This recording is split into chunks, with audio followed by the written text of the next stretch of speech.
It always makes me giggle. Hello. Hello. Hello. This is Kevin. That's Laine. And I put my makeup on for you today. Quarantine day 4. No reason to get glamorous other than YouTube. I didn't put any makeup on. Aww. I'm gonna answer more questions today. We have so many really good questions that there's no way they can all fit into one video. So we're just gonna take a couple at a time and give you guys hopefully some good answers, the information you want. Can you hear my little dog? So it is 4:54. Dinner time is at 6. But they're very confused because mom and daddy are home all day, and so they think it's time to eat constantly. So they're barking. And we're constantly. trying not to eat constantly. Yes. We also think it's dinner time constantly. So we are going to answer questions instead of eating. You didn't shave. I know. It's very scruffy. You probably can't see it. Very manly. Okay, So, we're you going to ready? answer questions. So this is... Don't be annoyed with me. I have cabin fever. Okay, Okay. it's all right. So our first question is from @HenandHive, who is awesome. She's become one of my Insta friends over the last several weeks, and we've talked about a lot of things. But her question I thought was great. It was, what was your thought process buying a home like this, sight unseen and out of state?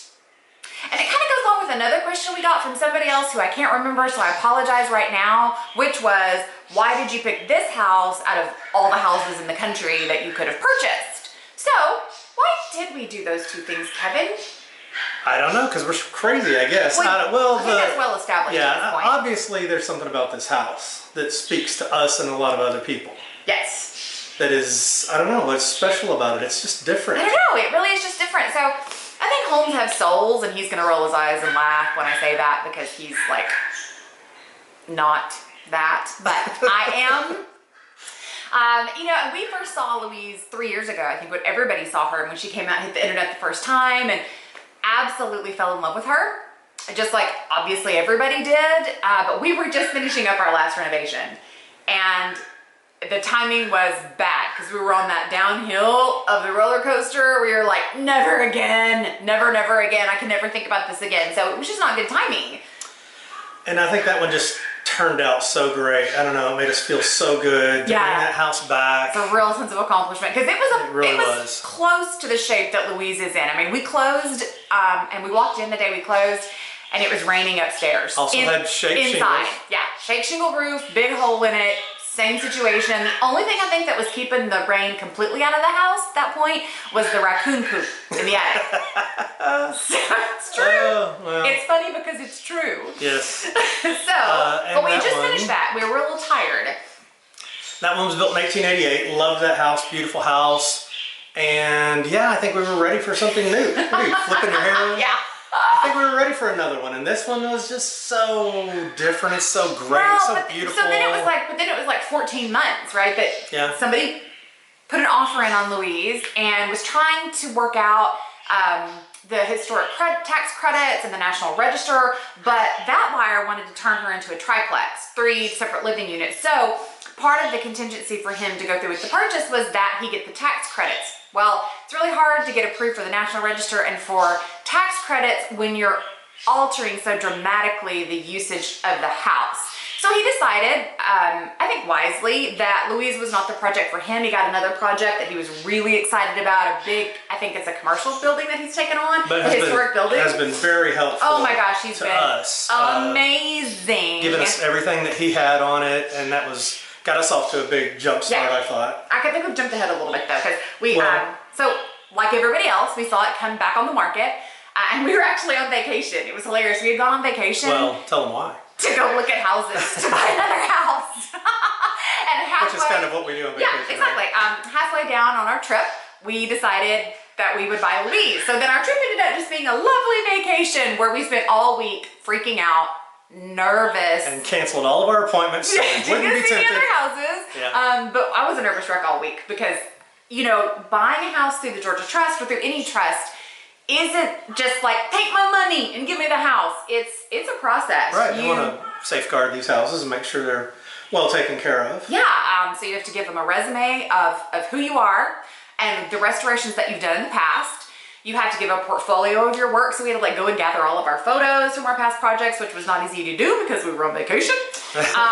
We had to sign away our kitty and our liver and our firstborn to them to promise that we would do right by this house. And then they review all the applications that come in and decide who gets the house. So the first video that we posted on here of us getting the call, that's when we found out that we were the lucky couple. And then you go, oh no, what do we do? But I want to give another shout out to my very dear friend Scott Reed of at Saving Old Houses, who was so instrumental in this whole process for us. I think Scott and I worked together. Kevin knows, I call him my friend Scott Reed, and Kevin finally told me you can quit saying the my friend part and the Reed, you could just say Scott.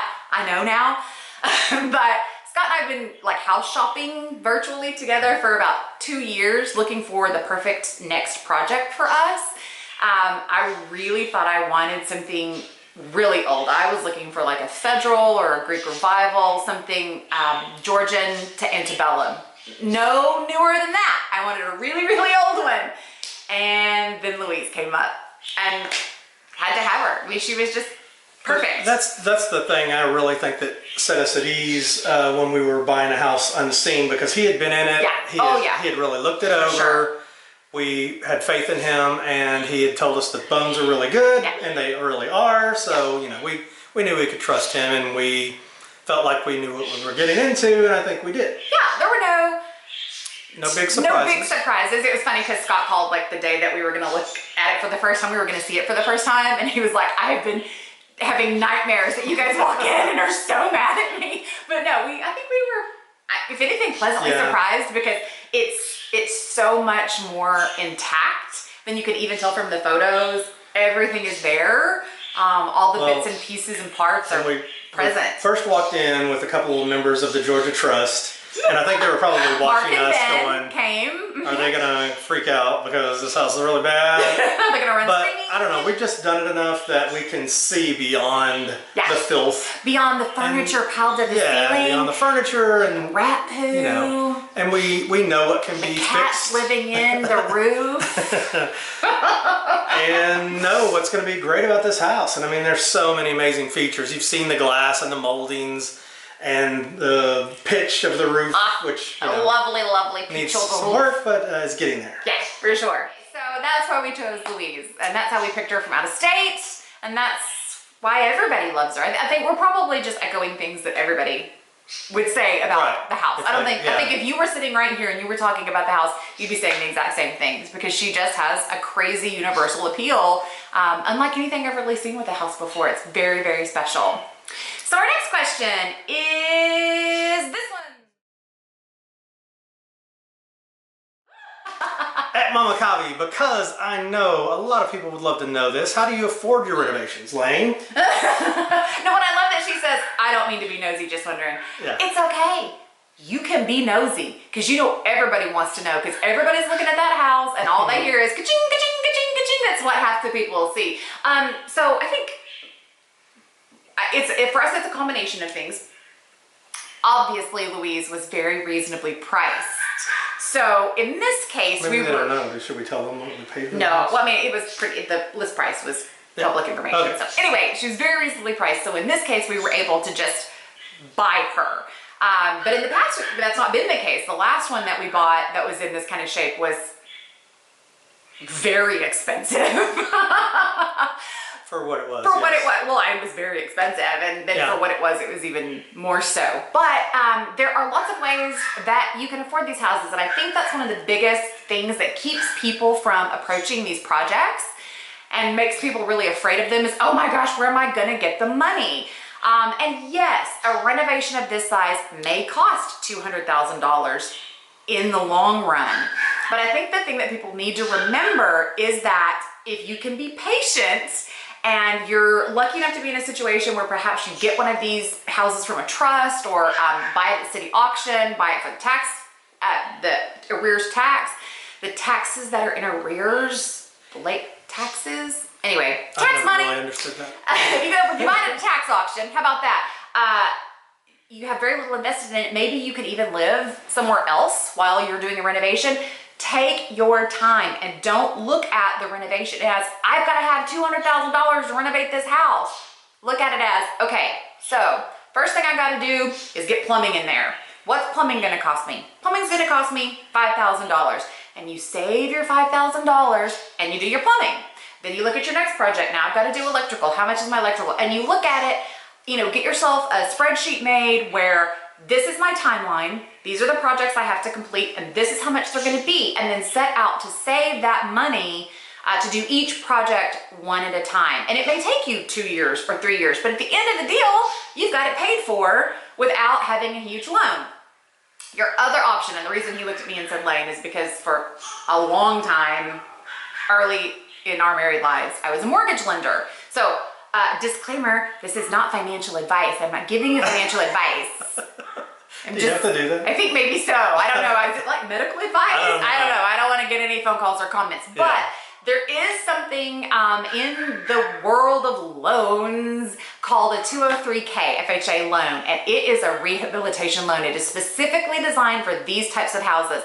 A house like Louise, normally, because she has no water, she has no electricity, she has no roof, basically, you'd never be able to get a loan on. A bank's gonna laugh you out. Uninhabitable. Yes, the bank's gonna laugh you out the door if you try to get a loan on it. But a 203K is a rehabilitation loan, and they look at that house and they evaluate its worth after the renovation or restoration is complete. And they loan you enough money to do your restoration. And the great thing about it, a lot of people think this is a bad thing, but I think it's a great thing. Didn't you think? Yes, absolutely. That they have somebody come in and... Yeah, so they have a FHA loan specialist, a 203K loan specialist, and his job is to be the face and feet of the government in this process. So they give you 6 months to complete the work. And before you even sign your papers, you get a contractor and he gives you a full bid, and he will bid out every item, every bit. The government then holds his feet to the fire. So he can't come back to you 6 months into the project and say, I know I bid $80,000 for this restoration for you, but it ended up costing me $150, so you better pony up. He can't do it. He bids $80,000, he will complete the job for $80,000. And there's a lot more to it than that, but that's basically the... Right, and they'll come and review the work done before they release any money every time. Yeah.